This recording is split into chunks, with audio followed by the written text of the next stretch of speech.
ஆயுத எழுத்து நிகழ்ச்சிக்கு உங்களை அன்போடு வரவேற்கின்றோம் நேயர்களே. இந்தியா கூட்டணி அப்படின்னு ஒன்று இன்னும் இருக்கா? இந்தியா கூட்டணிக்குள்ள பெரிய ஒற்றுமையே இல்லையே. டெல்லி தேர்தலில் பாருங்க, இந்தியா கூட்டணிக்கு மக்கள் செம்மட்டி அடி கொடுத்து விட்டார்கள். இப்படியெல்லாம் விமர்சித்திருப்பது யார் அப்படின்னு பார்த்தா அதிமுக பொதுச் செயலாளர் எடப்பாடி பழனிசாமி அவர்கள். அவர் இப்போது இந்தியா கூட்டணியை கடுமையாக விமர்சிக்க என்ன காரணம்? அவருடைய வியூகத்தின்படி நாங்கள் ஒரு கூட்டணியை அமைப்போம், 2026 வலிமையான கூட்டணின்னு சொல்றாரு. இப்போது இந்தியா கூட்டணி விமர்சிப்பதன் மூலம் பார்க்கும்போது அவர் இப்போது இன்னொரு பக்கத்துக்கு போக போகிறார். இந்தியா கூட்டணி கட்சிகளோடு அவருக்கு உடன்பாடு இருக்க போவதில்லையா? இந்த மாதிரி நிறைய கேள்விகள் எழுகிறது. மற்றொரு பக்கம் திருமாவளவன் அவர்கள் இந்த ஈரோடு இடைத்தேர்தலை மையமாக வைத்து அதிமுக, பாஜக, நாம் தமிழர் மூவருக்கும் இடையே ஒரு உடன்பாடு, ரகசிய உடன்பாடு இருக்குது அப்படிங்கிற மாதிரியான விமர்சனத்தை முன்வைக்கின்றார். இப்போ இதையும் அதையும் தொடர்பு படுத்தி பார்க்கணுமா அப்படிங்கிற நிறைய கேள்விகள் எழுந்திருக்கிறது. இந்தியா கூட்டணியை விமர்சிக்கும் இபிஎஸ், இதன் பின்னணி என்ன? விவாதிப்போம் இன்றைய நிகழ்ச்சியில். நம்மோடு இணையக்கூடிய விருந்தினர்கள் காங்கிரஸ் கட்சியின் சார்பில் திரு திருச்சி வேலுசாமி அவர்கள் நம்மோடு இணைந்திருக்கிறார். அதே போல் திரு பொன் வில்சன் அவர்கள் நம்மோடு இணைகின்றார்கள்.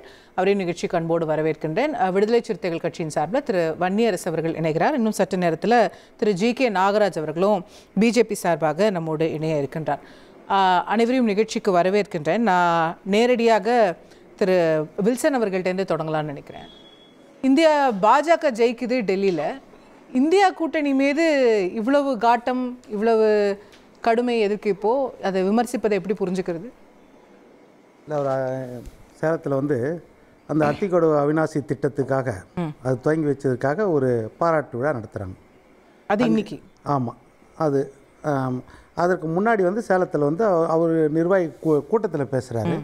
அந்த கூட்டத்தில் பேசின பிறகு அதில் கேட்கப்படுகிற கேள்விகள், அதாவது எல்லாமே சொல்லும்போது திமுக நிறைவேற்றவில்லை, தேர்தல் வாக்குறுதிகளை நிறைவேற்றவில்லை, அப்புறம் ஈரோடு கிழக்கு தேர்தல் போலியான முறையில் இருந்தது, எங்கள் நிர்வாகிகள் ஓட்டை கூட அவங்க போட்டுட்டாங்க அப்படிலாம் சொல்லிட்டு வரும்போது, இந்த விஷயங்கள்லாம் சொல்லிட்டு வரும்போது அப்போ சொல்கிறாரு, டெல்லி தேர்தலில் மக்கள் சம்மட்டி அடி கொடுத்துருக்கிறார்கள், இந்தியா கூட்டணி என்பது இருக்கிறதா என்பதே சந்தேகமாக இருக்கிறதுன்னு சொல்லியிருக்காரு. இப்போ நம்ம என்னென்னா தேசிய அளவில் நம்ம பேசணும். இப்போ இந்தியா கூட்டணி சந்தேகமானது எல்லாருமே, சில பேர் அதை வெறுப்பில் சொல்லியிருக்காங்க, சில பேர் ஆதங்கத்தில் சொல்லியிருக்காங்க. இன்றைக்கு கம்யூனிஸ்ட் தலைவர் முத்தரசனும் சொல்லியிருக்காரு. இப்போ இவர் எப்படி சொல்லியிருக்காரு? ஆதங்கத்தில் சொல்லியிருக்காரா, வெறுப்பில் சொல்லியிருக்காரா? இல்லை, இவர் ஏற்கனவே நடைமுறையில் இல்லை, அந்த வெறுப்பில் தான் இல்லைன்றது நல்லா. நீங்கள் வலிமையாக இருக்க மாட்டீங்களே அப்படின்ற ஒரு ஆதங்கத்தில் சொல்கிறாரோ? இருக்கலாம். தேசிய அளவில் இந்தியா கூட்டணி ஸ்ட்ராங்காக இருக்கணுன்ற எண்ணம் கூட இருக்கலாம். ஆனால் தமிழ்நாட்டை பொறுத்த வரைக்கும் அவர் அவங்களுக்கு பிரதான எதிர்கட்சி திமுக. திமுக இந்தியா கூட்டணியில், அதாவது திமுக இருக்கிற கூட்டணி பலவீனமா இல்லையேன்னு அவர் வருத்தப்படுறாரு. திமுக கூட்டணி பலவீனமாக இருக்கிறதுன்றதை பிரகடனப்படுத்துறாரு தேசிய அளவில்.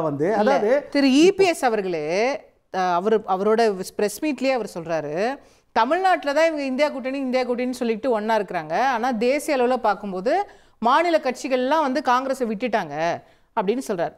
அப்போது தமிழ்நாட்டில் இது இருக்குங்கிறத அவரே ஏற்றுக்கிறார் தானே? இல்லை, தமிழ்நாட்டிலையும் சரி பலவீனமாக இருக்குதுன்றது தான் அவர் கடந்த காலத்துல எப்படி பலவீனமாக இருக்கு? ஆமாம், எத்தனை கட்சிகள் முரண்பாடோடு இருந்துச்சு. விடுதலை இருக்கிறதா முரண்பாடு? அதுதான் சொல்றாரு. எல்லா கூட்டணியிலும் இருக்குன்னா இந்த கூட்டணியிலும் இருக்குதுன்னு இல்லைன்றாங்களா அவங்க? முரண்பாடு இல்லைன்றாங்களே, அதுதான் அவர் சொல்றாரு. இன்னொரு பக்கம் இவர் கம்யூனிஸ்ட் தலைவர் மார்க்சிஸ்ட் சண்முகமும் சொல்றாரு, திருமாவளவன் அதிருப்தி தெரிவிச்சிருக்காரு. ஒமர் அப்துல்லா தெளிவாக எக்ஸ் வலைதளத்திலேயே கொடுத்துருக்காரு, உங்களுக்குள்ள இன்னும் நல்லா சண்டை போடுங்க, ஒருத்தர் காலி பண்ணுற அளவுக்கு இது பத்தாது, இன்னும் கொஞ்சம் சண்டை போடுங்கன்னு அவர் எக்ஸ் வலைதளத்திலேயே ஒமர் அப்துல்லாவே கொடுத்துருக்கிறார். இதற்கு மேலே இந்த இந்தியா கூட்டணி இல்லைன்றதுக்கு மிகப்பெரிய சாட்சி என்னன்னா, இந்த இந்தியா கூட்டணியில் இருக்கிற மம்தா பானர்ஜி அவர்கள் காங்கிரஸ் கண்டிப்பாக டெல்லியில் தோக்கணும், அகிலேஷ் யாதவ் காங்கிரஸ் தோக்கணும், சரத்பவார் காங்கிரஸ் தோக்கணும், உத்தவ் தாக்கரே சிவசேனா காங்கிரஸ் தோக்கணும் அப்படின்றதுக்காக இவங்க ஒட்டு மொத்தமாக சேர்ந்து இது ஒரு கூட்டணி அமைச்சு டெல்லியில் பிரார்த்தனை பண்ணிருக்காங்க. அரவிந்த் கெஜ்ரிவால் கூட அரவிந்த் கெஜ்ரிவாலுக்கு ஆதரவு தெரிவிச்சிருக்காங்கல்ல. அப்போ எப்படி இந்தியா கூட்டணி நடைமுறையில் நீங்கள் சொல்கிறது? இப்போ இந்தியா கூட்டணி நம்ம அரசியலுக்கு அப்பாற்பட்டு பேசணும்னா பலமாக இருக்கணும். ஏன்னா ஜனநாயகத்தின் ஒரு நாணயத்தின் 2 பக்கம் தான், ஆளுங்கட்சி எதிர்கட்சி ரெண்டும் சமமாக இருந்தால்தான் நல்லா இருக்கும்ன்றது உண்மை. ஆனால் யதார்த்தத்தில் இந்தியா கூட்டணி இருக்கிறதா அப்படின்னா அது கசப்பான உண்மை என்னன்னா இல்லைன்றது. இந்த விமர்சனத்தை வைக்கிறது மூலமா இப்போ இந்தியா கூட்டணி கட்சிகள்லாம் எங்கிட்ட வாங்கன்னு கூப்பிடுறாரா, இல்லை நீங்கள்லாம் நல்லா இருங்கப்பா அப்போதான் பிஜேபி எதிர்க்க முடியும்னு சொல்றாரா, இல்லை நீங்கள்லாம் உருப்பிட மாட்டீங்க எப்படியும் நான் பிஜேபியோட கூட்டணிக்கு போறேன்னு சொல்றாரா? என்ன சொல்ல வர்றாரு? இந்த மூணுத்துல இல்ல நாலாவது ஆப்ஷன் வேற ஏதாவது இருந்தாலும் சொல்லுங்க. பிஜேபி கூட்டணி அவர் இல்லன்றதை எத்தனையோ தடவை மூச்சுக்கு 300 தடவை அப்ப அந்த ஆப்ஷன் கிடையாது. அது கிடையாதுன்னு சொல்லிட்டாரு.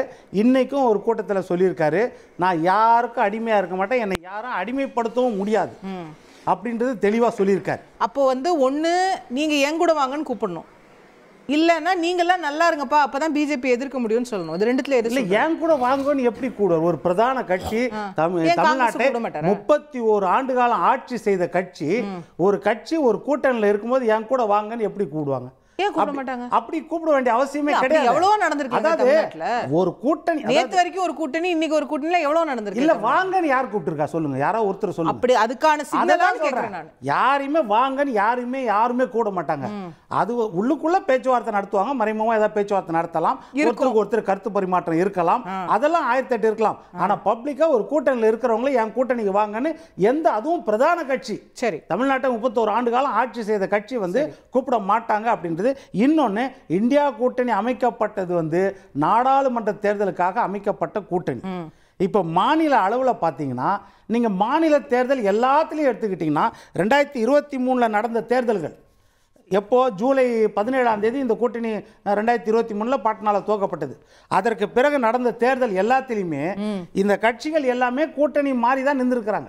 அந்த கட்சி எந்தெந்த மத்திய பிரதேசம், சத்தீஸ்கர், ராஜஸ்தான் எல்லாத்திலுமே தனித்தனியா தான் நின்றுக்கிறாங்க. அப்படி இருக்கும்போது முரண்பாடுகளின் மொத்தமா மாநில தேர்தலில் இருக்கிற கட்சிகள் எப்படி கூட்டணியில் இருக்கும்? இப்போ ஒரே ஒரு கற்பனை மட்டும் சொல்லிடுறேன். தமிழ்நாட்டில் இப்போ திமுக காங்கிரஸ் தனித்தனியா நின்று சட்டமன்றத்துக்கு எதிராக நின்று 2 பேரையும் பழி சொல்லிட்டு நாடாளுமன்றத்துக்கு ஒத்துக்குவாங்களா? அது நம்ம ஸ்டாலின் அவர்கள் ஒத்துக்குவாரா? இல்ல செல்வ பிறந்தகை ஒத்துக்குவாரா? அதுதான் சொல்றேன். கேட்போம். திருச்சி வேலுசாமி, யார் சொல்றாங்க என்ன சொல்றாங்கன்றதை தாண்டி அந்த கருத்து ஏற்கத்தக்கதா இருக்கா இல்லையா? இன்னைக்கு அவங்க சொல்ற விமர்சனம், நீங்க மாநில தேர்தல்களில் சிதறிடுறீங்க, பிரிஞ்சிடுறீங்க, ஏன்னா உங்க கூட்டணி கட்சிகளை கூட அந்த ஆதங்கத்தை வெளிப்படுத்தியிருக்காங்க. அதே தானே திரு எடப்பாடின்னு சொல்றாரு. நான் என்னுடைய கருத்தை சொல்றதை விட, உங்க கருத்தை சொல்றத விட, மக்கள் கருத்தை சொல்றதை விட அதிமுக கருத்தையே சொல்லுவோமே. 1971 சட்டமன்ற தேர்தலில் அதிமுக என்ன நடந்துச்சு, பாராளுமன்ற தேர்தலில் என்ன முடிவு எடுத்துச்சு, அதுக்கப்புறம் தேர்தல் வந்து சட்டமன்ற தேர்தல் என்ன முடிவு எடுத்துச்சு? ஏன்னா இந்த 71 80 ஒவ்வொரு காலகட்டத்திலும் எப்படி இருப்பாங்க, கூப்பிட்டாதான் ஒருத்தர் கூட்டணி வர முடியும்னாரு. நண்பர் மறந்துட்டாரு. திருப்பத்தூர்ல ஒரு இடைத்தேர்தல் நடந்துச்சு. அப்ப தமிழகத்துடைய முதலமைச்சர் எம்ஜிஆர், 2 பேரும் ஆதரிச்சு. அப்ப காங்கிரசும் திமுக தான் கூட்டணி. நாங்க ஆதரவே கேட்கல, ஆனாலும் எம்ஜிஆர் ஆதரிச்சாரு. அதுக்கப்புறம் நீங்க மாறினீங்க கூட்டணி, அவர் ஆதரிச்ச. அது அப்புறம் நான் என்ன கேட்கிறேன், கூப்பிடவே இல்லையே. அது ஒரு ராஜதந்திரம் தானே. அதைத்தான் சொல்றேன், கேட்காமலே ஆதரவு. அதுதான் அவங்க ராஜதந்திரம் அதிகம் இருக்குன்னு சொல்றீங்களா? அப்ப இது கூட ராஜதந்திரம் தான், வேற என்ன அர்த்தம்? இப்ப என்ன புரிஞ்சுக்கணும்னா, அவர் என்ன சொல்றாரு, மக்கள் சம்மட்டேடி கொடுத்து விட்டார்கள், கூட்டாங்க. நாங்க தேர்தலில் நின்னா மக்கள் சம்மட்டேடி கொடுத்தாங்க. இப்ப அவர் பேசுறதே தன்னுடைய இருப்பை காட்ட தான் பேசுறாரு. இவர் தேர்தலில் நிக்கிறியா பை எலெக்ஷன்ல நின்று இருந்தாருன்னா, அதுல அதாவது டெபாசிட்டே போயிருந்தா கூட நான் நின்னேன், என்னை விட நீங்க மோசம்னு சொல்றது ஒரு நியாயம் இருக்கு. இங்க யாராவது ஆம்பளை இருந்தா வாங்க வாங்க அப்படின்னு என்ன அர்த்தம்? நான் ஆம்பளை இல்லைன்னு அர்த்தம். அவர் ஒரு இடைத்தேர்தல் இங்க நடக்கிற போது நான் தான் பெரிய கட்சி, எதிர்கட்சியில் நான் தான். அவரே சொல்றாரு 26ல இதே தொகுதியில பாருங்க வேற என்ன இது மாறி வரும். இப்ப நாங்களும் அதே தான் சொல்றோம். அவர் சொன்னா மட்டும் ஒத்துக்க, நாங்க சொன்னா ஒத்துக்க மாட்டீங்களா? அடுத்த தேர்தல் வேணா பாருங்கன்னு சொல்றோம். அது வேறு. ஜனநாயகத்தில் எதுவும் நடக்கலாம், எப்படி நடக்கலாங்கிறத அந்த யதார்த்தத்தை புரிந்து கொண்டு தான் நான் பேசுறேன். எந்த ஒரு தலைவனும் இவர் தான் உன்னதமான தலைவர், இவர் தான் எப்போ ஜெயிப்பார் அது இல்ல. இவர் அயோக்கியம் இல்ல, அது புரிஞ்சு அவன் ஜெயிக்கவே மாட்டான் இல்ல. இந்தியா கூட்டணி சிதறி கிடக்கிறது அப்படிங்கறத உண்மையை ஏத்துக்கணுமா இல்ல? அதாவது திருமாவளவன் சொல்றாரு, திரு சண்முகம் சொல்றாரு, அவங்கள பாருங்க ஈகோ எல்லாம் விட்டுட்டு ஒண்ணா சேருங்கன்றாங்க. அதத்தான் நான் சொல்றேன். அதத்தான் எடப்பாடியார் சொல்றாரு. அப்படியே சொல்றாரு. அப்ப அவர் கிரீன் சிக்னல் கொடுத்துட்டாரா? யாருக்கு? நானும் வருவேன், இல்லன்னா ஆட்டத்தை கலப்பேக்கிற மாதிரி. திமுக இருக்கிற இடத்துல அவர் எப்படி வர முடியும்? அவர் கிரீன் சிக்னல் கொடுக்கிறார், நான் ரெடின்னு, அவ்வளவுதான். நீங்க திமுக வேண்டாம் சொன்னா வருவாரோ? அது சொல்லி இருக்கிறதுக்கு அர்த்தம் அதுதான். நான் இந்தியா கூட்டணிக்கு வர ரெடின்னு சொல்றாரு. அவர் ரெடிங்கிறாரு. அவர் வெளிப்படையா கிரீன் சிக்னல் கொடுத்துட்டாரு. அதுக்கப்புறமா பார்க்க வேண்டியது. இப்ப இருக்கிற நிலைமை, சட்டமன்றத்தில் ஒரு தேர்தல், இது பாராளுமன்றத்தில் ஒரு முடிவெல்லாம் பல நேரங்களில் கட்சியெல்லாம் மாறி இருக்கு.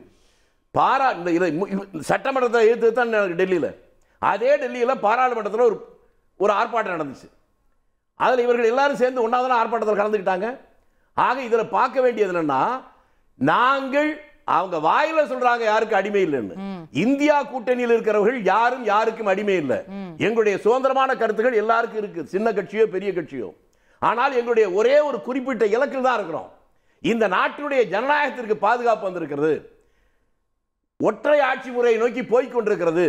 அதை தடுக்க தவறினால் ஜனநாயகம் இல்லாமல் சர்வாதிகாரம் வந்துவிடும். அதை தடுப்பதற்கு மட்டும்தான் ஒண்ணு. எல்லாத்துக்கும் தடுத்தீங்க. டெல்லியில பிஜேபி வந்துருச்சு, மகாராஷ்டிரால பிஜேபி வந்துருச்சு, ஹரியானால பிஜேபி வந்துருச்சு. அதுதானா நான் சொல்ல வர்றேன். அசெம்பிளி எலெக்ஷன்ல இப்ப நடந்திருக்கு. அசெம்பிளி எலெக்ஷன்ல ஜனநாயகம் இல்லன்னா பரவாயில்லை, பிரச்சனை இல்லையா? கிடையாது. நீங்க சொல்ற இதெல்லாம் ஆபத்தெல்லாம் வந்துட்டா பிரச்சனை இல்ல. ஒரு அசெம்பிளியில மட்டுமே நாட்டுடைய தலையெழுத்து மாறாது. பாராளுமன்ற தேர்தலாம் மாற்ற முடியும். அதை நோக்கி தான் அசெம்பிளி வரிசை. அதனால தான் நான் சொல்றேன், நீங்க இதை எதிர்த்து தனி நிக்கிறேன்னு சொன்ன நாங்களே அதே நேரத்தில் பாராளுமன்றத்துக்குள்ள இங்க ஒரு போராட்டம், எம்பிகள் போராட்டம் நடக்கிற போது இந்த கட்சிகள்லாம் கலந்துக்கிட்டாலே இல்லையா, அகிலேஷ் யாதவ் உட்பட.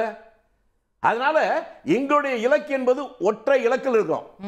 ஆட்சி அதிகாரத்தில் இன்றைக்கு இருக்கிறவர்கள் ஹிட்லர் பாணியில், முசோலினி பாணியில், பக்கத்தில் இருந்த ராஜபக்சே பாணியில் ஒற்றை ஆட்சி முறையை நோக்கி போய் கொண்டிருக்கிறார்கள். இது இந்த நாட்டுடைய ஜனநாயகத்துக்கு மாபெரும் ஆபத்து. அதை தடுத்து நிறுத்துக்கு தான் நாங்கள் வர்றோம்னு சொல்றோம். இப்ப அவர் என்னன்னா, நான் முதல்ல சொன்னதை திரும்பி சொல்றேன், அவருக்கு கருத்து உரிமை இருக்கு. எப்ப இருக்கும்னா, இங்க ஒரு தேர்தலில் நின்று இதை கேட்டா நியாயம். நீங்க தான் ஆட்டத்துக்கே வரலைய, அப்புறம் வெளியில வந்து பேசுறீங்க. ஓகே, கேட்போம். திரு வன்னியரசு உங்கள்கிட்ட அதை கொண்டு வரணும்னு நினைக்கிறேன். இந்தியா கூட்டணிக்கு நான் வரேன்னு எடப்பாடியார் கொடுக்குற சிக்னலா பாக்குறாரு திரு வேலுச்சாமி. அதை நீங்களும் அப்படிதான் பாக்குறீங்களா?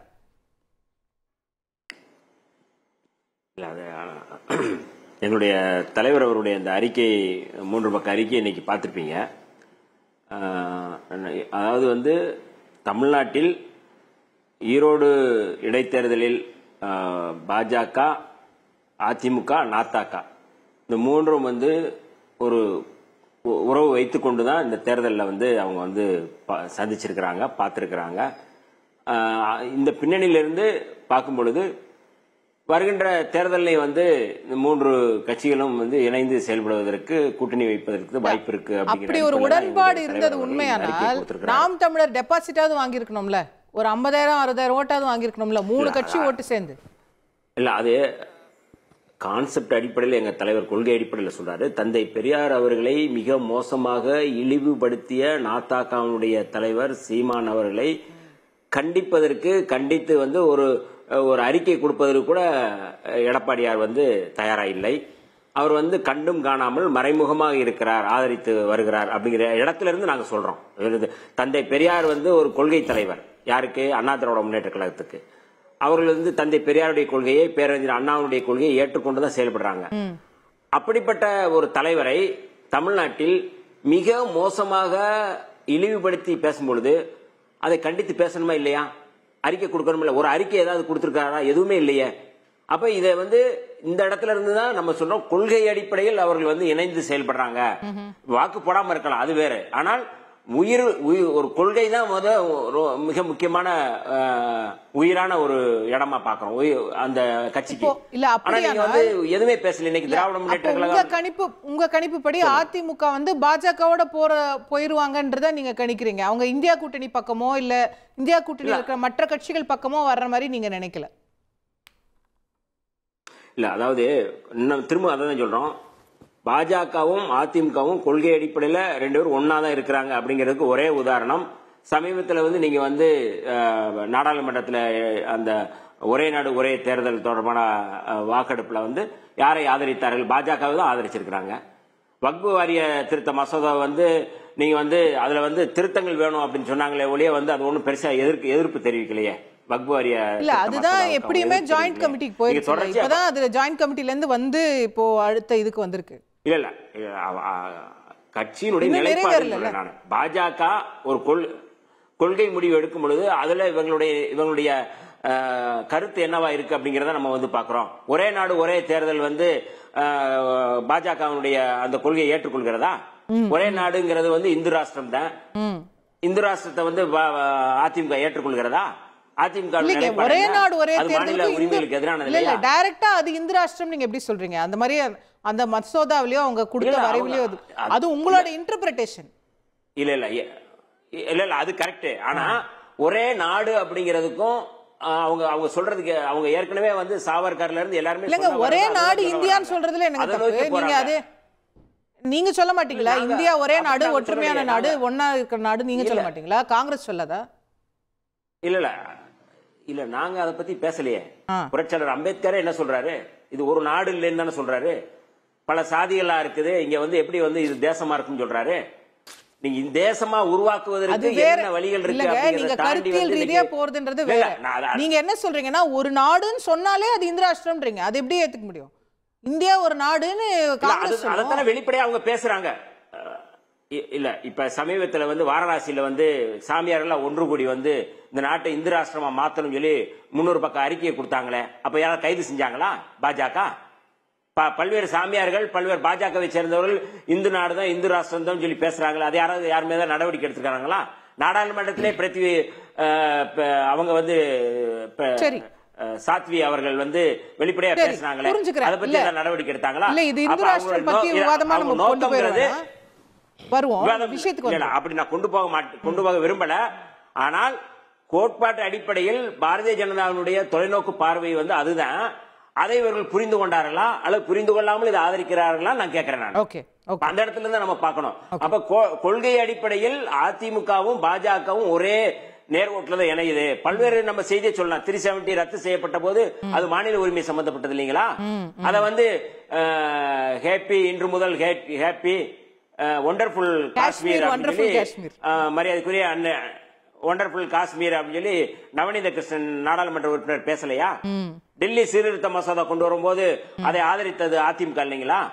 அதிமுக அன்னைக்கு என்ன சொன்னாங்க? நான் அமித்ஷாவுக்காக நாங்க வாக்களிக்கிறோம் சொல்லலைங்களா?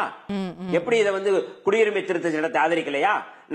நிறைய சொல்லலாம். நீங்க வந்து வக்ஃப் மசோதா வந்து தேவையில்லைன்னு தான் அதிமுக சொல்லியிருக்கிறதா நம்ம பாக்குறோம். இல்ல நீங்க அதுல வந்து திருத்தங்கள் செய்யணும் சொல்றாங்க. முழுமையா அவங்க எதிர்ப்பு தெரிவிக்கல. ஓகே சரி, திருத்தங்கள் செய்யணும் சொல்றாங்க. இப்ப ரெண்டுக்கு வித்தியாசம் இருக்கு. இப்ப எடப்பாடியாரோட ஸ்டேட்மென்ட் இல்ல, இப்ப நீங்க இத சொல்றதன் மூலமா அப்ப எடப்பாடியார் இன்னைக்கு வந்து இந்தியா கூட்டணி விமர்சிக்கிறத அவர் பிஜேபி நோக்கி நகர்வதற்கான அறிகுறியா நீங்க பாக்குறீங்க? இல்ல பிஜேபியை நோக்கி நகர்வதற்கு இல்ல, பிஜேபியோட இருந்துகிட்டு தான் சம்பட்டடின்றாரு. தேர்தல் அங்க ஒண்ணு நிக்கல இருக்கிறாரு. அவர் ஒண்ணு அங்க ஒரு தேர்தல் நிக்கல, இங்கேயும் தேர்தல் நிக்கல. ஆனா அவசரமா வந்து எதுக்காக வந்து சம்பட்டி அடின்னு சொல்றாரு? இந்தியா கூட்டணி வந்து இன்னைக்கு வந்து பாஜகவுக்கு எதிராக வலிமையா இருக்கணும்னு நாங்க விரும்புறோம். விடுதலை சிறுத்தைகள் அப்படித்தான் பாக்குறோம். அப்ப வலிமையா இருக்கக்கூடிய அணியை வந்து நீங்க சம்பட்டி அடின்னு சொல்லும் பொழுது உங்களுடைய உள்நோக்கம் என்ன அப்படிங்கிறது தெரியுது. நீங்க வந்து அங்க பாஜகவோட இருப்பது அப்படிங்கிறது உங்களுடைய உரிமை சார்ந்தது. ஆனா இந்த இடத்துல நீங்க அதை சொல்லும் போது வெளிப்படையா அம்பலமாகறீங்கன்னு சொல்றோம். கேட்போம். திரு ஜி.கே. நாகராஜ், அதிமுக பாஜக நாம் தமிழர் ஏதோ ரகசிய அக்ரிமெண்ட் டீலிங் ஏதோ இருக்காமே? அனைவருக்கும் வணக்கம். நான் தலைப்புக்குள்ள பேச விரும்புறேன். ஏன்னா அண்ணன் மரியாதைக்குரிய வன்னியரசு அவர்கள் பழையபடி RSS சாவர்கர் இந்த சப்ஜெக்ட்லாம் போனார், இந்து ராஷ்டிரமெல்லாம் பேசினாங்க. அதனால் தலைப்புக்குள்ளே முதல்ல பேசிடுவோம்.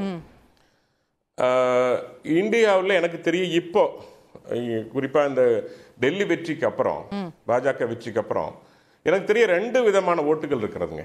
ஒன்று மோடிக்கு ஆதரவான ஓட்டு, இன்னொன்று எதிரான ஓட்டு. வேற எதுவுமே இல்லை. மோடிக்கு ஆதரவான ஓட்டு என்பது பாஜக ஓட்டு, மோடிஜிக்கு எதிரான ஓட்டு என்பது எல்லா கட்சி ஓட்டும். காங்கிரஸுக்கு ஓட்டு இருக்கிற மாதிரி தெரியலைங்க. காங்கிரஸ் வந்து டெல்லியிலேயே இட்ஸ் ப்ரூவ்டு இல்லைன்னு முடிவாயிடுச்சு. ஏன்னா ஜம்மு காஷ்மீரில் ப்ரூவ் ஆயிடுச்சு, வெஸ்ட் பெங்கால் எவ்வளோ வருஷம் ஆண்டாங்க அதுவும் ப்ரூவ் ஆயிடுச்சு. அதுக்கப்புறம் கம்யூனிஸ்ட் ஆண்டாங்க வெஸ்ட் பெங்காலை, அவங்களுக்கும் ஓட்டு இல்லைன்னு ப்ரூவ் ஆயிடுச்சு. இப்போ இங்கே திரிணாமுல் காங்கிரஸும் பிஜேபி தான். நீ வெஸ்ட் பெங்கால் எடுத்துட்டீங்கன்னா போட்டியாளர் யாரு? திரிணாமுல் காங்கிரஸ் வெர்சஸ் பாஜக. இப்போ மகாராஷ்டிராவும் அது ப்ரூவ் ஆயிடுச்சு. மகாராஷ்டிரா எங்களுக்கு ஒரு முன்னோட்டம், பெஸ்ட் முன்னேற்றம். இன்னைக்கு ஒரு ஹார்டு இந்துத்துவா உள்ள ஒரு சிவசேனா காங்கிரஸோட சேர்ந்து நின்றும் கூட இன்னைக்கு மக்கள் முழுமையாக மகாராஷ்டிராவில் வாய்ப்பு கொடுத்திருக்காங்க. அப்போ இந்தி கூட்டணி எங்கே இருக்கிறது? ஈரோட்டில் இன்னைக்கு கூட முதலமைச்சர் சொல்லியிருக்காரு, நல்லாட்சிக்கு மக்கள் வாக்களித்திருக்கிறார்கள், நல்லாட்சிக்கு அல்ல 1000 ரூபாய்க்கு வாக்களித்திருக்கிறார்கள். நீங்க போன முறை என்ன ஓட்டுக்களை பெற்றீர்களோ அதே ஓட்டுக்களை இந்த முறை பெற்றிருக்கிறீர்கள். நான் பணம் கொடுத்த திமுகவை விமர்சிக்கிறேன். ஏன்னா நல்லாட்சி மக்கள் 1000 ரூபாய் வாங்கிட்டு ஓட்டு போட்டாங்கன்னு டெய்லி 300 ரூபாய்க்கு நீங்க கூட்டிட்டு போய் காலையில இருந்து மத்தியானம் வரைக்கும் 2 மணி நேரம் அவங்களுக்கு 300 ரூபாய் கொடுத்து ஒரு சுற்றுப்பயணம் 2 மணி நேரம் போற சொல்லிட்டு அவங்க வீட்டுக்கு அனுப்பிச்சிட கூடாது. எதிர்க்கட்சியே இல்லாம நீங்க வால் வீசி இருக்கிறீங்க. நீங்க யார் அவமானம் இல்லையா? திரு வேலுச்சாமியா தான் கேக்குறாரு, நாங்களாவது டெல்லியில நின்னு பூஜ்யம் வாங்கணும், பரவாயில்லங்க, நாங்க வீரர்கள், நீங்க தான் நிக்கவே இல்லையேன்னு கேக்குறாரு. ஆமாங்க, ஜனநாயகம்னா நிக்கலாம், பணநாயகத்துக்கு எப்படி நிக்க முடியும்? நாங்க அவ்வளவு ஒரு பணக்கார கட்சி இல்லைங்க. அந்த மாதிரி எங்களுக்கு கிடையாது. வெறும் பணத்தை கொடுத்து ஓட்டு வாங்குறது மட்டுமே. சார் நீங்க என்ன வேணா சொல்லுங்க, பிஜேபி கிட்ட பணம் இல்லன்னு மட்டும் சொல்லாதீங்க. அதிகாரப்பூர்வமா கொடுத்திருக்க கணக்கு அடிப்படையிலேயே மக்களுக்கு பணம் தர அளவுக்கு பணக்கார கட்சி இல்லைங்க. சார் நீங்க எலெக்ஷன் கமிஷன்ல எல்லா கட்சியும் கொடுத்திருக்கிற அக்கவுண்ட்ஸ் பார்த்தாலே உள்ளதுல நீங்க தான் அதிகம் வச்சிருக்கீங்க.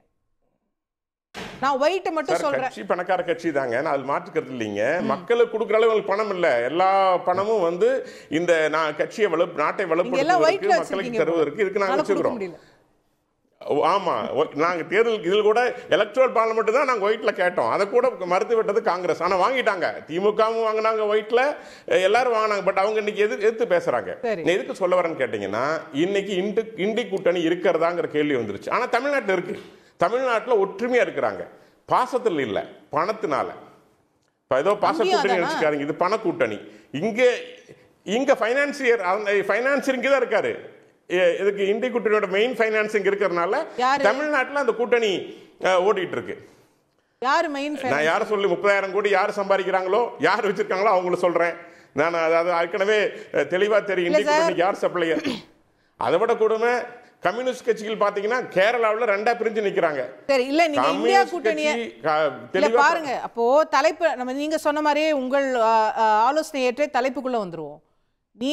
நீங்க எந்த அளவுக்கு இந்தியா கூட்டணி பேசுறீங்க? இந்திய கூட்டணி பத்தி தான் பேசிட்டு இருக்கேன். அதுதான் நீங்க எந்த அளவுக்கு, அதுலதான் ஒரு கேள்வி. நீங்க எந்த அளவுக்கு இந்தியா கூட்டணியை கடுமையா விமர்சிக்கிறீங்களோ அதே மாதிரி இன்னைக்கு எடப்பாடியாரும் விமர்சிக்கிறாரு. அப்ப நீங்க ஒரே அலைவரிசையில் இருக்கீங்கன்னு புரிஞ்சுக்குவா? எங்க இந்தி கூட்டணி எங்களோட எதிர் கூட்டணிங்க. மோடிஜிக்கு எதிராக உருவாக்கப்பட்ட கூட்டணிங்க. நாங்க அதை விமர்சித்தான் ஆகணும். ஒன்னா இருக்கிறீங்க, சந்தோஷம். இல்ல இப்ப அவரும் விமர்சிக்கிறாருன்னும் போது அதை நீங்க ஒரு பாசிட்டிவ் சைனா பாக்குறீங்களான்னு கேக்குறேன். திரு வன்னியரசு சொல்றாரு அவர் உங்களை நோக்கி வர்றாருன்னு. திரு வேலுச்சாமி சொல்றாரு இல்ல அவர் இந்தியா கூட்டணிக்கு சிக்னல் கொடுக்கறாருன்னு. நீங்க என்ன சிக்னல் எடுத்துக்கிறீங்க? பாருங்க, நல்லவர்கள் எல்லாம் ஒன்னும் சேரணும்னு நாங்க ஆசைப்படுறோம்ங்க. அதுல மாற்று கருத்து இல்லைங்க. பாஜக பொறுத்த வரைக்கும் எப்பொழுதும் கதவு ஜன்னல் எல்லாம் திறந்து வச்சு காத்திருப்போம், எல்லாரும் வரணும் அப்படிங்கறதுல. ஏன்னா யாரும் வரதா இல்ல, என்ன பண்றது? ஒரு தனி குடும்பத்தின் நன்மைக்காக அல்ல. அதுக்கு நாங்க ஒண்ணும் செய்ய முடியாது. நீங்க போன தேர்தல்ல கூட தான் கதவு திறந்து பொறுத்த வரைக்கும் ஆட்சி வரலையே, என்ன பண்றது? ஆமா ஆமா, தமிழ்நாட்டுல இந்த 2 கட்சிகளை தவிர்த்து வேற எதுவும் வளரக்கூடாதுன்னு நினைக்கிறாங்க. அது இனி சாத்தியம் இல்ல. அத பல இடங்கள்ல மாற்றி காமிச்சிட்டோம். உங்க கதவு நாம் தமிழருக்கும் திறந்திருக்கா? எல்லாருக்கும் திறந்திருக்கு. இந்த தேசத்தின் மீது பற்று இருந்தால் நாங்க திமுகவோட கூட்டணியில் இருக்கிறோமே, அண்ணா திமுகவோட கூட்டணியில் இருக்கிறோம். ஏன் விடுதலை சிறுத்தைகள் கட்சியோட எங்களோட கூட்டணியில் இருந்தாங்களா? அவங்க எங்க கூட்டணியில சீட்டு வாங்கி 6 சீட்டு வாங்கி நின்னாங்களே, கேட்டு பாருங்க. அண்ணா வன்னியரசு நின்னாங்களா இல்லையா கேட்டு பாருங்க. இருந்தாங்களா எங்க கூட? எல்லாருமே தேசத்தின் மீது அக்கறை இருந்தால் வரலாம், நிக்கலாம், வெற்றி பெறலாம்.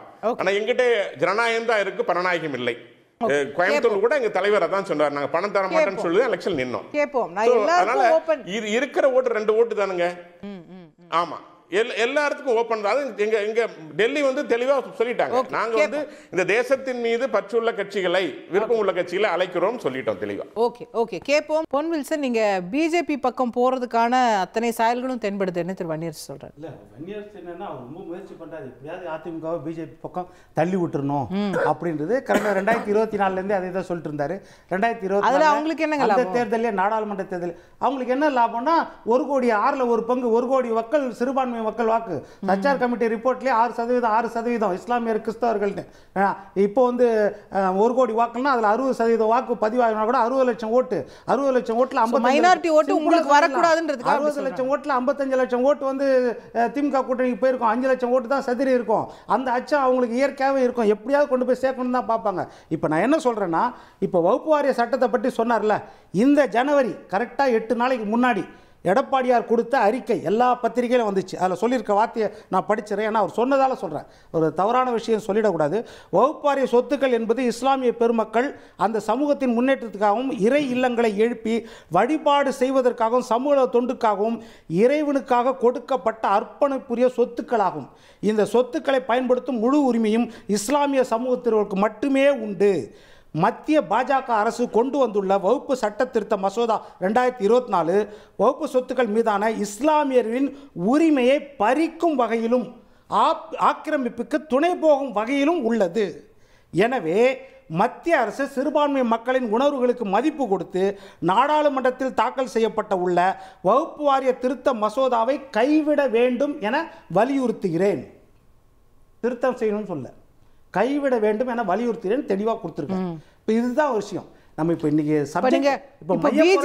பிஜேபி இல்லைன்ட்டீங்க, அப்போ நாம் தமிழரோட உடன்பாடுன்னு சொன்னது இல்லை, அது விடுதலை சிறுத்தைகள் கூட சொல்லலாம்.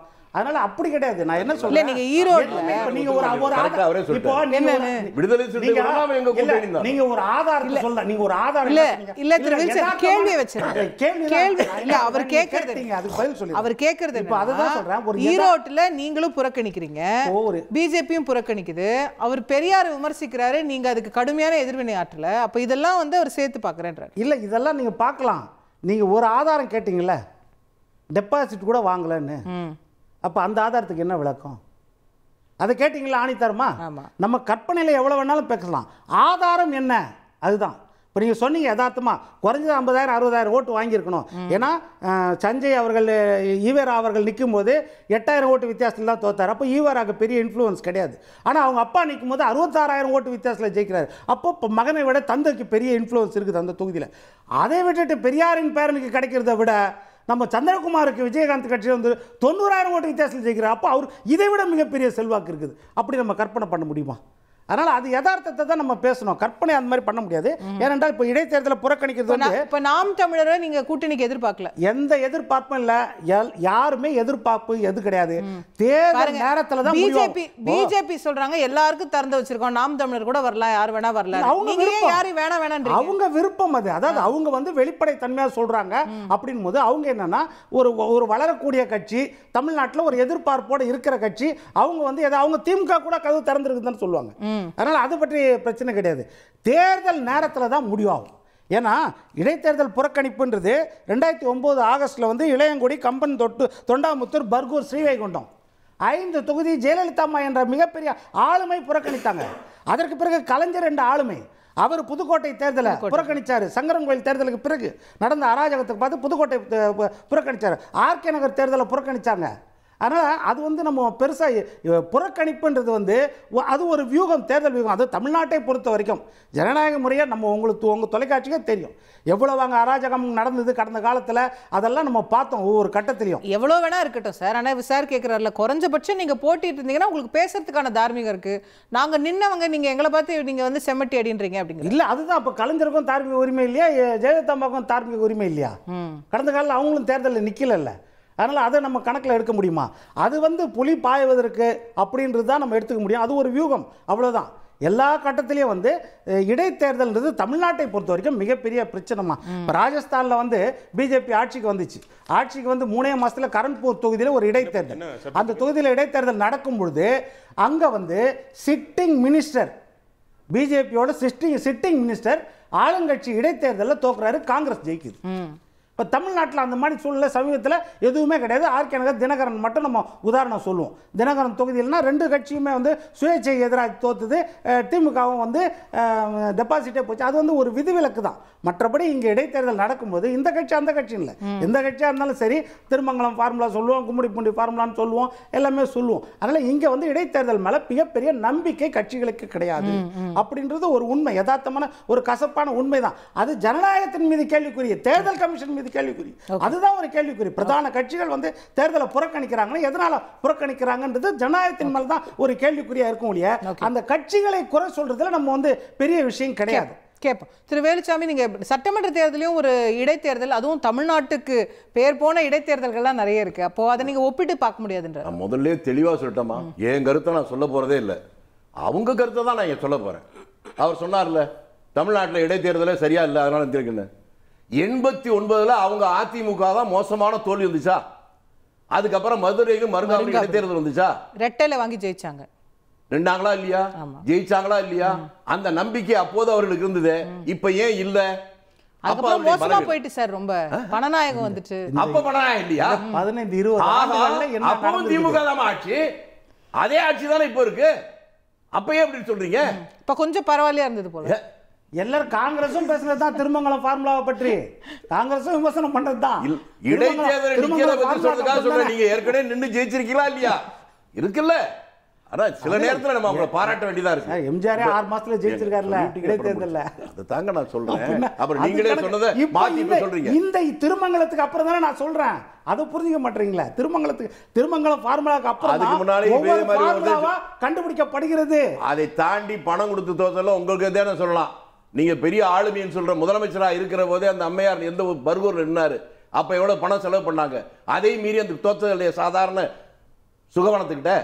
அதனால தேர்தல்ல வந்து சட்டமன்ற தேர்தல், பொது தேர்தலா இடைத்தேர்தலா? தேர்தலுக்கு என்னங்க சும்மா எதானா பேசிட்டு இருக்கீங்க? ஆமா சார், இடைத்தேர்தல் பேசுறோம். நீங்க பேசுறீங்க, என்ன பேச விடுங்க. சரி பேசுங்க. எது பணத்துல தான் ஜெயிக்கறாங்க. நீங்க தேர்தல்ல பணம் செலவு பண்ணல, தப்பா சொல்றீங்க. தப்பா?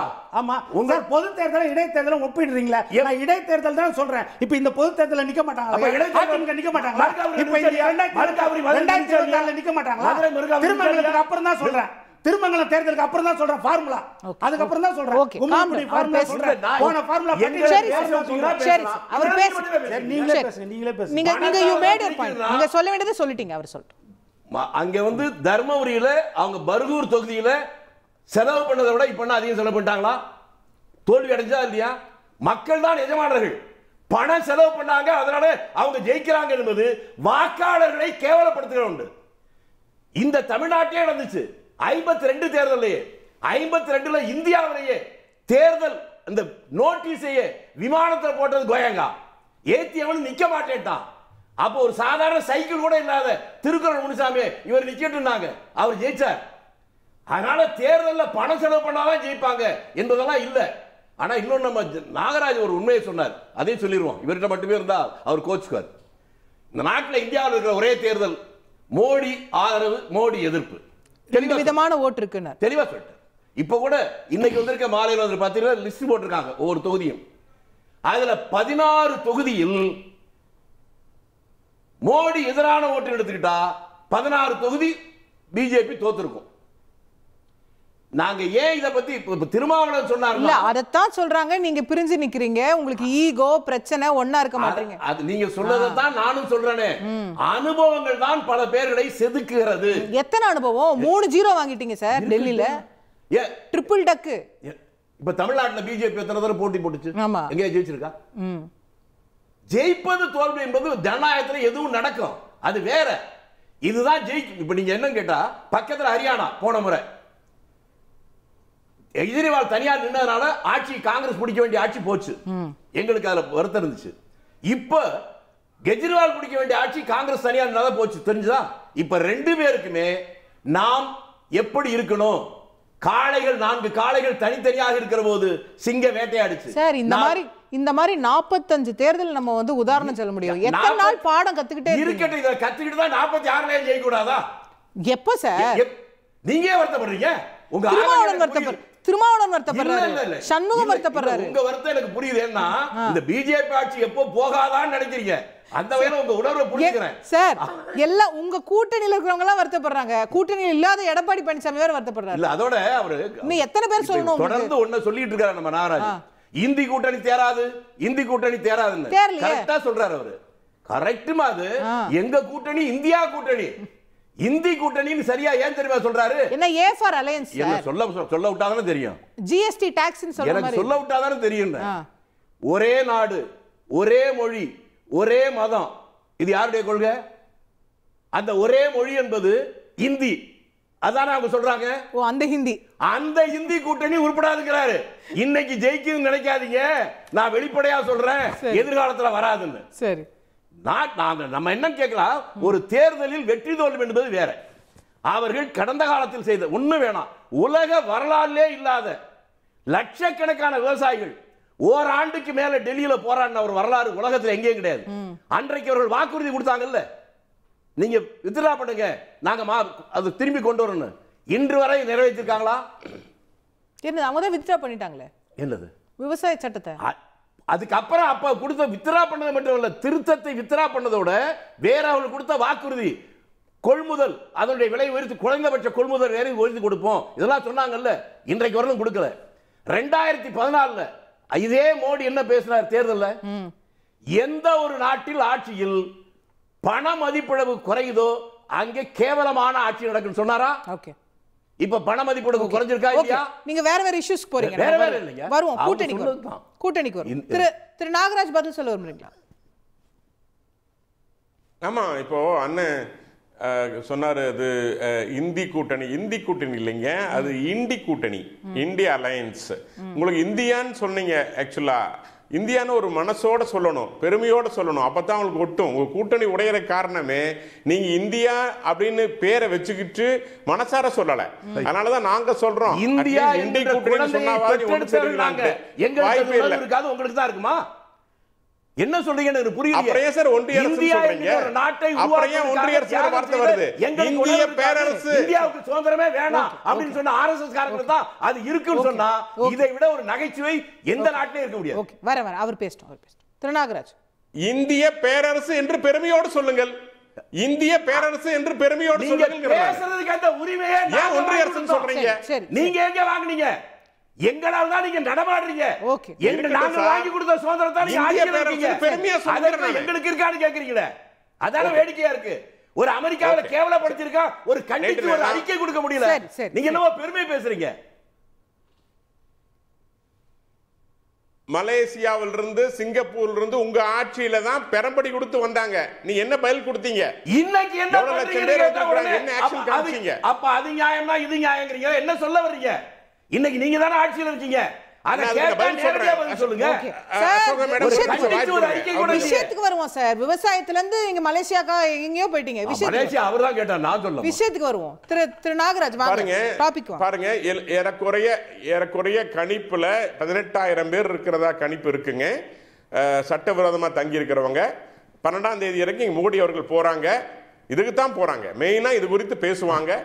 உரிய மரியாதையோடு ஏற்கனவே சொல்லியிருக்கோம், நாங்க ஜெய்சங்கர் அவர்கள் சொல்லியிருக்காரு, உரிய மரியாதையோடு இந்தியர்களை அழைத்து வருவோம்னு சொல்லியிருக்காங்க. அதனால அதை பத்தி நீங்க கவலைப்படாதீங்க. 50 ஆண்டு காலம் ஆட்சி செய்தவர்கள் எப்படி வச்சிருக்கீங்கன்னு தெரியும். இந்தியர்களை சீக்கிரங்கள் என்ன பண்ணீங்க, எத்தனை பேரை கொன்னீங்க, அதெல்லாம் தெரியும். அதனால உங்க அக்கறை சரி. ஏன்னா உங்க அக்கறை என்னன்னா பாராளுமன்றத்தை நடத்தப்படக்கூடாது, இதை வச்சு ஒரு காரணத்தோட போராட்டம் செய்யணும். உங்க ராகுல் காந்தி தொடர்ந்து பண்றாரு, இதுக்கு ஒரு சாக்கா போச்சு. கூப்பிடாம போயிட்டேன், என் தப்பு தான். இன்னைக்கு வாங்க, இன்னைக்கு இந்த விஷயத்துக்கு வந்துருங்க. ஓகே ஓகே சரி. அதாவதுங்க இப்போ கூட்டணி குறித்து உங்க திரும்ப பேசுற காரணம் நான் திரும்ப சொல்றேன். தமிழ்நாட்டில் மட்டும்தான் அந்த கூட்டணி ஒன்றா சேர்ந்து இருக்கிறது. அதற்கு காரணம் பணப்பசை தான், வேற ஒன்றும் கிடையாதுங்க. இவங்க பாராளுமன்றத்தை பொறுத்த வரைக்கும் மோடிக்கு எதிர என்று ஒன்று சேர்ந்து நிற்பார்களா ஒழிய, லோக்கல் எலெக்ஷன், அசம்பிளி எலெக்ஷன் வந்துருச்சு அப்படின்னா இவர்களுக்கு அதிகாரம் ஆசை வந்துடும், பதவி மீது ஆசை வந்துடும், உடனடியாக பிரிஞ்சு சண்டை போட்டுக்குவாங்க. மக்களுக்கு வந்து தெளிவா தெரிஞ்சிருச்சு இந்த கூட்டணி உருப்படாது, இது ஏற்றுக்கொள்ள முடியாத கூட்டணி தெரிஞ்சு போச்சுங்க. அதனால எனக்கு தெரியும் இந்திய கூட்டணி என்று ஒன்று இல்லை. ஏன்னா காங்கிரஸ் உடைய தலைமை ஏற்றுக்கொள்ள யாரும் தயாரா இல்ல. அகிலேஷ் யாதவும் தயாரா இல்ல, ஓமர் அப்துல்லாவும் தயாரா இல்ல, காங்கிரஸே இல்ல, 0 நிலைக்கு வந்துருச்சு. 3 முறை பூஜ்ஜிய கட்சியா மாறிடுச்சு. எங்க இருக்கு காங்கிரஸ்? அதனால இப்போ மம்தாஜியை கூப்பிடுறாங்க, வாங்க எடுத்துக்கலாம்னு சொல்லி கூப்பிடுறாங்க. அதனால இந்திய கூட்டணியை பொறுத்த வரைக்கும் நான் ஏத்துக்கிறேன், தமிழ்நாட்டில் இருக்கு. பட் அதற்கு மாற்றாக ஒரு புதிய கூட்டணி, ஒரு பலமான கூட்டணி தமிழ்நாட்டில் வரப்போகுதுங்க. அது நிச்சயமாக ஒரு முன்னோட்டம். அது எங்களுக்கு டெல்லி ஒரு முன்னோட்டம், மகாராஷ்டிரா ஒரு முன்னோட்டம். அந்த முன்னோட்டம் நல்ல படிப்பனையை கொடுத்திருக்கிறது. 27 ஆண்டுக்கு அப்புறம் நாங்க இன்னைக்கு வெற்றி பெற்றுக்கிறோம் டெல்லியில் அப்படின்னா அந்த படிப்பனை, அந்த முன்னோட்டம் இங்க எங்களுக்கு ஒரு மிகப்பெரிய வெற்றியை கொடுக்க போகிறது. நீங்க பாருங்க, 2026 இந்திய கூட்டணி சுத்தமா எல்லாம் போயிடும். 5 முனை கூட்டணி கட்டாயமா இருக்கும். பாரதிய ஜனதா கட்சி இந்தியா கூட்டணி உடையுன்றீங்களா? 26 உறுதியா சொல்றேனுங்க. நீங்க ஒரே உதாரணம், நம்ம வன்னியரசு அங்க இருக்கிறாங்க. அதாவது ஒரு கட்சியில இருந்து ஒருத்தரை வாழ்த்தி இன்னொரு கட்சிக்கு அனுப்பிச்சு வைக்கிறாங்க. இது எவ்வளவு பெரிய அரசியல் நாகரிகம் அப்படின்னு நினைச்சுக்கிறாங்க. உண்மை அது அல்ல. அர்ஜுன் யாதவ் போராடி இன்னொரு மாற்று கட்சிக்கு வாழ்த்தி அனுப்புறாங்க அப்படின்னா அதன் பின்னணியில் பலமான அரசியல் இருக்கிறது. அதனாலதான் சொல்றேன், பல மாற்றங்கள். இவங்க தொடர்ந்து ஆட்சி அதிகாரத்தில் பங்கு கேட்கறது. அதே போல வந்து விசிகா மாறலாம், ஏன் அண்ணன் காங்கிரஸ் கூட மாறலாம். நான் சொல்றேன், ஏன் வந்து ஒரு புது கூட்டணி ஒன்று நடிகர் விஜய் அவர்கள் தலைமையில் ஏற்படக்கூடாது? அதை நோக்கித்தான் காங்கிரஸ் தயாராக இருக்கிறது. அதை நோக்கித்தான் விசிகா தயாராக இருக்கிறது. விஜய் கூட்டணி வலுவாகணும்ன்றதுல உங்களுக்கு அவ்வளவு அக்கறை இருக்கு? எங்களுக்கு அக்கறை இல்லைங்க. அதுக்கான பாசிபிலிட்டி சொல்றேன். நான் அக்கறை விட விசிகாவோட அக்கறை அதிகமா இருக்குது. ரொம்ப ரொம்ப ஏன்னா ஒரு முக்கியமான நிர்வாகி இங்க இருந்து அங்க அனுப்பிச்சு வைக்கிறாங்க, வாழ்த்தி அனுப்பிச்சு வைக்கிறாங்க. இதெல்லாம் நீங்க பாத்துருக்கீங்களா? ஓகே, கேப்போம். வேங்க வயல்ல சொல்றாரு சிபிஐ என்கொயரி வேணும்னு சொல்றாங்க. கேப்போம். சிபிஐ என்கொயரி மத்திய அரசுக்கு ஆதரவா பேசுறாங்க. ஓகே, ஆட்சி அதிகாரத்தில் பங்கு எங்களுக்கும் ஆசைங்கிறாங்க.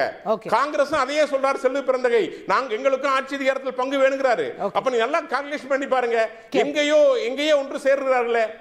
திரு வன்னியரசு, எங்கேயோ இடிக்குதே. இல்ல, அதாவது கடந்த 2023 கடைசி அந்த நாடாளுமன்றத்தில் பேசும்பொழுது மோடி அவர்கள் பேசும்பொழுது சொன்னாங்க, காங்கிரஸை வந்து இனிமே வந்து இதை விட பெரிய இடத்துல வைப்பாங்க, அதாவது பார்வையாளர் மாடத்துல தான் இருக்க போறாங்க அப்படின்னு சொல்லி மிகவும் வந்து ஒரு ஆணவமான பேச்சை பேசினார். ஆனால் காங்கிரஸ் எந்த இடத்துல கொண்டு வந்து நிறுத்திருக்கிறாங்க? மக்கள் வந்து 60 சீட்டுகள்ல இருந்தவங்களை வந்து இன்னைக்கு வந்து 99 சீட்டு வாங்கி ஏறக்குறைய 100 இடங்களை வந்து இன்னைக்கு இந்தியா முழுக்க வந்து மரியாதைக்குரிய ராகுல் காந்தி அவர்களுடைய அந்த நடைபயணத்தின் மூலமாக, ராகுல் காந்தி அவர்களுடைய ஒருங்கிணைப்பு, ராகுல் காந்தி அவர்களுடைய மிகச்சிறந்த உழைப்பின் மூலமாக இன்றைக்கு வந்து பாஜக ஒரு மைனாரிட்டி அரசாக மாற்றி இருக்கிறார்கள் என்றால் அது ராகுல் காந்தி என்கின்ற ஒரு மகத்தான தலைவரால் கிடைக்கப்பட்ட ஒரு உத்தி. அந்த உத்தியை பயந்துதான் இன்னைக்கு வந்து நிதிஷ்குமார் அவர்களிடமோ அல்லது வந்து சந்திரபாபு நாயுடு அவர்களிடமோ வந்து இவர் வந்து கெஞ்சி கூத்தாடி இன்னைக்கு வந்து இந்த அரசு வந்து ஆட்சி வைக்க மாட்டாரு. ஏன் வந்து மம்தா கூட்டணி வைக்க மாட்டாங்க? சொல்ல வந்தேன், இவ்வளவு பேர் ஏத்துக்க மாட்டாங்க. அதாவது கெஜ்ரிவால்ங்கிறவர் அவர் வந்து எப்படின்னா பாஜகவுடைய இன்னொரு வெர்ஷன். அவரு அப்புறம் ஏன் கூட்டணியில சேர்த்துட்டீங்க? நீங்க பாஜகவுக்கு சேர்த்துட்டீங்க அவரை எப்படிங்க? இந்தியா கூட்டணியில இல்ல சொல்றேன் நான், பாஜகவுக்கு ஆல்டர்னேட்டிவா அரசியல் செய்யணும் கோட்பாட்டு அடிப்படையில். நீங்க சப்ஸ்டியூட்டா செயல்படக்கூடாது. நீங்க சனாதனத்தை வந்து ஏற்றுக்கொண்டு சனாதன சேவா சமிதின்னு ஒரு அமைப்பை நீங்க உருவாக்குறீங்க. அவர் இன்னைக்கு காங்கிரஸ் சேர்த்துக்கலன்றதால நீங்க விமர்சிக்கிறீங்க. நாடாளுமன்ற தேர்தலில் இதே கெஜ்ரிவாலை கைது செய்யலாமான்னு பொங்கி இருந்தீங்க நீங்கெல்லாம். அதுதாங்க நான் வந்து என்னன்னா, அவர் எந்தெந்த இடங்கள்ல வந்து பாஜகவினுடைய சாஃப்டா இருக்கிறாரு அப்படிங்கிற சாஃப்ட் வெர்ஷனா இருக்கிறாருங்கிறதா சொல்றேன். இந்த உத்தி வந்து எப்பயுமே ஜெயிக்காது, ஆல்டர்னேட்டிவா இருக்கணும். விடுதலை சிறுத்தைகள் என்ன சொல்றோம்னா, நீங்க வந்து மதவாத பாஜகவோடும் சாதியவாத பாமகவோடும் ஒருபோதும் கூட்டணியிலேன்னு சொல்றோம். இவங்க நினைக்கிறாங்க நாங்க வந்து ஒருத்தரை வாழ்த்தி அனுப்புறோம் சொல்லி சொல்றாங்க.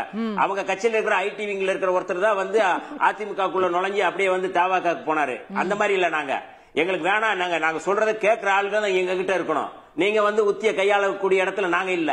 விடுதலை சிறுத்தைகள் சனாதனத்துக்கு எதிராக, இந்துத்துவத்துக்கு எதிராக பாஜகவை அழிக்க வந்த கட்சி விடுதலை சிறுத்தைகள். பாஜகவை இல்லாமல் செய்கிற கட்சி விடுதலை சிறுத்தைகள். பாஜக பாமகவோட இல்லைன்னு சொல்றீங்க. பாஜக பாமக கிடையாதுன்னு சொல்றீங்க, தாவேக கிடையாதுன்னு சொல்லல. அந்த வாய்ப்பு இருக்குன்னு அவர் சொல்றாரு. இல்லையா ஏங்க? இல்ல அதாவது எங்களுடைய கட்சி தலைவர் வந்து மிக தெளிவா இருக்கிறாரு. 2026 திமுக தலைமையிலான கூட்டணியில் தான் தொடருவோம் என்று சொல்லிவிட்டார். சொன்ன பிறகு வேற என்ன ஒரு இடத்துக்கு போறது பத்தி அவங்க பேசுறது. எடப்பாடியார் கூட தான் அதிமுகவோட பாஜகவோட 26 கூட்டணி கிடையாதுன்னு சொல்லிட்டாரு. ஆனா நீங்க சொல்லிட்டே இருக்கீங்களே அவர் கூட்டணி. கோட்பாட்டு அடிப்படையில் நீங்க என்ன எங்க இருக்கிறீங்க? கோட்பாட்டு அடிப்படையில் நீங்க எங்க இருக்கிறீங்க? யாராவது வாசகம் சார் வக்ஃபு மசோதா தேவையில்லைன்னு சொல்லிருக்காரு, நீக்கணும்னு சொல்லிருக்காரு. இல்ல அதைத்தான் நான் சொல்ல வந்தேன். அண்ணன் வந்து பொன் வில்சன் அவர்கள் சொன்னாரு, அவர் அறிக்கையை வந்து மரியாதைக்குரிய எடப்பாடியாருடைய அறிக்கையை சொல்றாரு. நாடாளுமன்றத்துல வந்து நான் மாநிலங்களவையில பேசின பேச்சு வந்து என்ன பேசிருக்காங்க அதை பார்க்க சொல்லுங்க. மாநிலங்களவையில பேசுற பேச்சு கரெக்டா, வெளியில வந்து ஒரு அறிக்கை கொடுக்கறது சரியா இருக்குமா? மாநிலங்களவையில் என்ன சொல்றீங்க? இந்த வக்ஃபு வாரிய திருத்த சட்டத்தை நாங்க ஆதரிக்கிறோம், ஆனால் அதுல திருத்தம் செய்யணும்னு சொல்றாங்க. அங்க நீங்க வந்து அப்படி சொல்லிட்டீங்க, வெளியில ஒரு அறிக்கை கொடுக்குறீங்க, அது எப்படி ஏத்துக்குவாங்க? அது எப்படி ஏத்துக்குவாங்க? இல்ல அதுதான் சொல்றேன் நானு. அதனால வந்து எங்களுடைய பார்வை என்னன்னா, தமிழ்நாட்டை பொறுத்தளவு வந்து இன்னைக்கு வந்து பாஜக நாத்தாக்கா இந்த ரெண்டும் வந்து, அதாவது பாஜகவினோட ஒரு கிளை அமைப்பு தான் நாத்தாக்காவா செயல்படுது. நாங்க பலமுறை சொல்லியிருக்கோம். இன்னைக்கு வந்து தந்தை பெரியார் அவர்களை இவ்வளவு மோசமா இழிவுபடுத்திய பிறகும் அதை வந்து ஏற்றுக்கொள்றாரு அண்ணாமலை அவர்கள். என்ன சொல்றாரு, அதாவது வந்து இது கொஞ்சம் ஓவரா போயிட்டாரோ, ஆபாசமா போயிட்டாரோ, அதனாலதான் இந்த மாதிரி வாக்குகள் வந்து பின்னடைவு ஏற்பட்டு அவர் சொல்றாரு. அப்ப என்ன அர்த்தம், பாஜக என்ன மாதிரியான வடிவமைச்சு கொடுத்திருக்கிறதோ அதை மீறி பேசிட்டாருன்னு அர்த்தம். அது இப்ப அதிமுக கண்டிக்கவே இல்லை. இந்த இடத்துல இருந்து நாங்க வந்து சந்தேகப்படுறோம். நாங்க யார் மேலையும் வந்து தேவையில்லாம நாங்க விமர்சனம் வைக்கல, ஒருத்தருடைய செயல்பாடு தான். இப்ப பெரியார் விமர்சனத்துக்கு பிறகுதான் இந்த விமர்சனத்தை வைக்கிறாங்க. பெரியார் மீதான இழிவுபடுத்துவது அவதூறுபடுத்துவதற்கு பிறகுதான் இந்த விமர்சனத்தை வைக்கிறாங்க. யாராவது நீங்க வந்து நாத்தாக்காவை யாரு வந்து தேவையில்லாம விமர்சனம் பண்ணாங்க முழுமையாக கேட்போம். அப்ப இந்த பின்னணியில இருந்து நீங்க வந்து பாக்கணும். இதை விட மோசமான ஒரு செயல்பாடு எதுவும் இருக்க முடியாது. ஒரு கள்ள மௌனம் அதிமுக பக்கம் இருக்கு அப்படின்னா இது மிக மோசமான ஒரு நிலைப்பாடு அப்படிங்கறது எங்களுடைய பார்வை. கேப்போம். திரு நாகராஜ், நீங்க சொன்ன லைனை தாண்டி பேசிட்டாரு சீமான் சொல்றாரு. நீங்க சொல்லி கொடுத்தத விட அதிகமா பேசிட்டாருன்னு சொல்றாரு. இல்ல இல்ல அண்ணாமலை சொன்னாரு. அதுக்கு அது இல்ல அவங்களுக்கு வந்து யாராவது உண்மையை பேசினா, தமிழ்நாடு பண்பாடு குறித்து பேசினா, பெரியாரோட உண்மைகளை பேசினா உடனே அவங்களுக்கு சங்கின்னு ஒரு வடிவம் கொடுத்துருவாங்க. ஆனா அண்ணன் சொன்னாரு கோட்பாடு கொள்கைனாரு. ஆட்சியில் அதிகாரத்தில் பங்குங்கிறது உங்க கோட்பாடு இல்லையா, கொள்கை இல்லையா? அதுதானே உங்களுக்கு விஜய் தரன்னு சொல்றாரு. என்ன உங்களுக்கு கோட்பாடு மாறி இருக்குது, அப்புறம் அங்க போக மாட்டேங்கிறீங்க? இல்ல திமுக உங்களுக்கு வந்து ஆட்சியில் பங்கு அதிகாரத்தில் தர போறாங்களா, அதனால கூட ஒட்டிட்டு இருக்கிறீங்களா? அப்ப நீங்க விளிம்பு நிலை மக்களுக்கு, நீங்க சொன்ன ஒடுக்கப்பட்ட மக்களுக்கு என்ன செய்ய போறீங்க?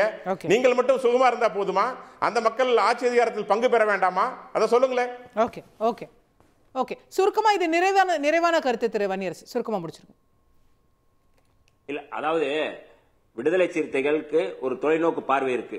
எங்களுடைய தலைவர் எழுச்சி தமிழர் அவர்கள் தமிழ்நாட்டை மட்டுமல்ல இந்தியாவினுடைய அரசியலமைப்பு சட்டத்தை பாதுகாக்க வேண்டும். புரட்சியாளர் அம்பேத்கர் யாத்து தந்த அரசியலமைப்பு சட்டத்தை அழித்தொழிக்கின்ற வேலையை பாஜக செய்கின்றது. அதற்காக நாங்கள் எல்லோரும் சேர்ந்து உருவாக்கிய கூட்டணி தான் இந்தியா கூட்டணி. இந்த இந்தியா கூட்டணி பாஜகவுக்கு எதிராக அமைக்கப்பட்ட கூட்டணி.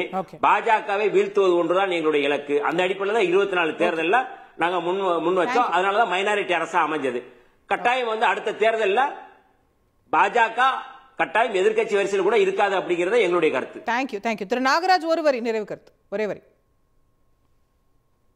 இல்ல, அது ஆட்சி அதிகாரத்தில் பங்குன்னு பதிலே சொல்லல விசிக்கு. இருந்தாலும் நாங்க தெளிவா சொல்றோம், எல்லா மாநிலத்தையும் பிடித்துக்கொண்டே வருகிறோம். அடுத்து எங்களுடைய இலக்கு தமிழ்நாடு, அதற்கு அடுத்தது கேரளா. உறுதியாக நாங்க இந்த 2 மாநிலங்களில் ஆட்சியை பிடிப்போம். ஏன்னா உண்மையான நன்றி. சாரி, இல்ல நிறைய டைம் இல்ல. ஆட்சி அதிகாரத்துல பங்கு வேணும். பிசிகா கேக்குது, காங்கிரஸ் கேட்கலாம் சொன்னாரு. ஒரு எம்எல்ஏ கூட இல்லைனாலும் மொத்தமும் விலைக்கு வாங்கி ஆட்சியை பிடிச்ச அருணாச்சல பிடிச்ச நாங்களா? ஒரு அரசியல் கட்சி அதிகாரத்துக்கு வரணும்னு சொல்றதே தவறா? ஆக அதுல வந்து தவறு. அவருடைய உச்சம் இவ்வளவுதான். இனி அவங்க இறங்கு திசை தான் வரப்போகுது. அதை சீக்கிரம் பார்க்க போறாங்க. நீங்க நேரமாச்சுன்னு சொன்னீங்க, உங்களுக்கு நான் இடைஞ்சல் கொடுக்க விரும்பல. இன்றைக்கு இருக்கிற நிலைமை நிரந்தரம் அல்ல. இதில் கிடைத்திருக்கிற பாடத்தை வைத்துக்கொண்டு அடுத்த தேர்தல்களில் நாங்கள் தெளிவாக சிந்திப்போம், தெளிவாக எங்களுடைய செயல்பாடுகளை எடுத்துவோம். இவர்களை வீழ்த்துவது உறுதி. இல்ல, இந்த தேசத்தை ஆளுவதற்காக உருவாக்கப்பட்டதா இந்தியா கூட்டணி, அல்லது மாநிலங்களை ஆளுவதற்காக உருவாக்கப்பட்டதா இந்தியா கூட்டணி? தேசிய அளவில் அப்போ மாநில அளவில் ஒன்று காங்கிரஸ் விட்டு கொடுக்கணும், இல்லை மாநில கட்சிகள் விட்டு கொடுக்கணும். அப்போதான் இந்த தேசத்தை ஆள முடியும். இப்போ மம்தாவும் இடதுசாரிகளும் வெஸ்ட் பெங்காலில் ஒன்றா இருக்க முடியுமா? அதே மாதிரி சிபிஎம்மும் காங்கிரஸும் டெல்லியிலையும் பஞ்சாப்லேயும் கேரளாவில் ஒன்றா இருக்க முடியுமா? காங்கிரஸும் சிபிஎம்மும். அதே மாதிரி அம்மா ஆத்மியும் காங்கிரஸும் டெல்லியில் பஞ்சாப்ல ஹரியானாவில் ஒன்றா இருக்க முடியுமா? ஓமர் அப்துல்லாவும் மெஹபூபா முஃப்தியும் ஜம்மு காஷ்மீரில், தமிழ்நாடு மட்டும் ஒரு உதாரணம் ஒன்றா இருக்கிறதுக்கு. அதே மாதிரி பிரிந்து இருந்து வெற்றி பெறுவதற்கு ஒரே ஒரு உதாரணம் 28 மாநிலங்கள் 8 யூனியன் பிரதேசங்கள்னா கேரளா மட்டும். மற்ற எல்லா இடத்துலையும் தோல்வி தான் ஏற்படும். இந்த இணக்கம் வந்து ஒன்று மாநில கட்சிகள் விட்டு கொடுக்கணும், இல்ல காங்கிரஸ் விட்டு கொடுத்தாதான் மாநிலங்களை பிடித்தால்தான் தேசியத்தை பிடிக்க முடியும். மாநிலங்கள் வேற தேசியங்கள் வேற நினைச்சா இந்தியா கூட்டணி வெற்றி பெறுவது கடினம். ஆனா 2009 இதை விட பலமாக இந்தியா கூட்டணி உருவாகும். அதிமுக அதுல இருக்குமா? அது நம்ம சொல்ல முடியாது. அதாவது எந்த கட்சி இல்ல இருக்கிற கட்சிகளே இருக்குமான்னு தெரியாது அந்த கூட்டணியில. அது எது வெளியே போகுமே தெரியாது இல்லையா? சரி, ஓகே ஓகே ரைட். நிகழ்ச்சி நிறைவு செய்தாக வேண்டும். இது ஒரு நீண்ட விவாதம் தான், தொடர்ந்து கொண்டே இருக்கக்கூடியது. கூட்டணி பற்றிய விவாதம் தேர்தலுக்கு ஒரு நாள் முன்னாடி வரைக்கும் கூட நடக்கலாம். நம்ம தொடர்ந்து பேசுவோம். பங்கேற்று கருத்து தெரிவித்த 4 விருந்தினர்களுக்கும் நன்றி, பார்த்தவங்களுக்கும் நன்றி நேயர்களே, வணக்கம்.